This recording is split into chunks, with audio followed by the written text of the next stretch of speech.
I've worked in law, politics, investment banking, and ran my own businesses.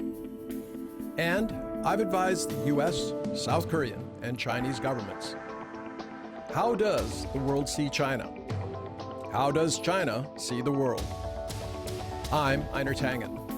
Find out on Tangen on China, a special series during the 2 sessions.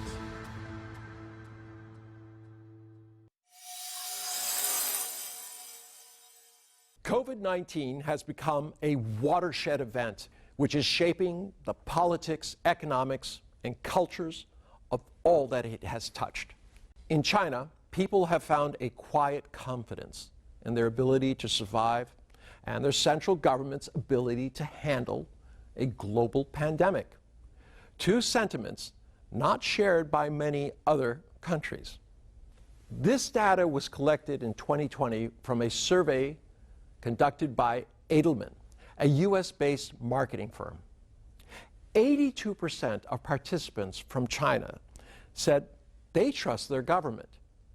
It was the highest among the major countries involved in the poll. Every country has problems. The issue is how it solves them.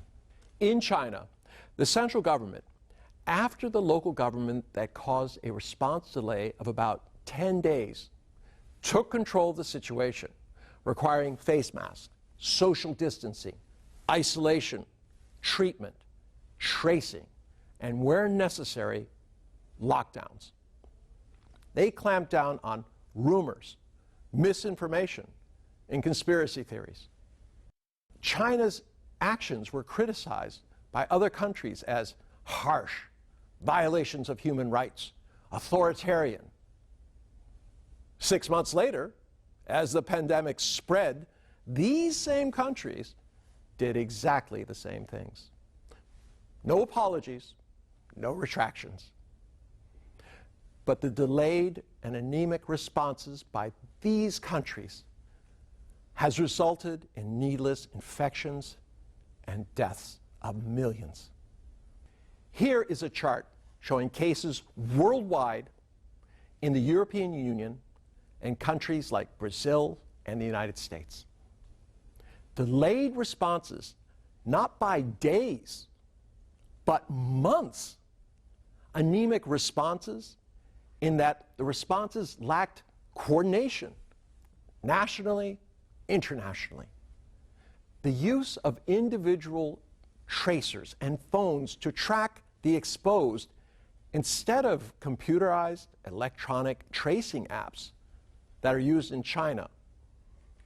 The result has been the needless infections, deaths, loss of jobs, and economic mayhem that the world has not seen since the 1918 flu. By allowing COVID-19 to spread, these governments have allowed numerous variants to develop, which have put more people at risk in terms of health and economic well-being. What has China learned? China knows that medical problems need medical solutions and that we should believe in science and scientists, that planning and actions are better than ignorance and politics.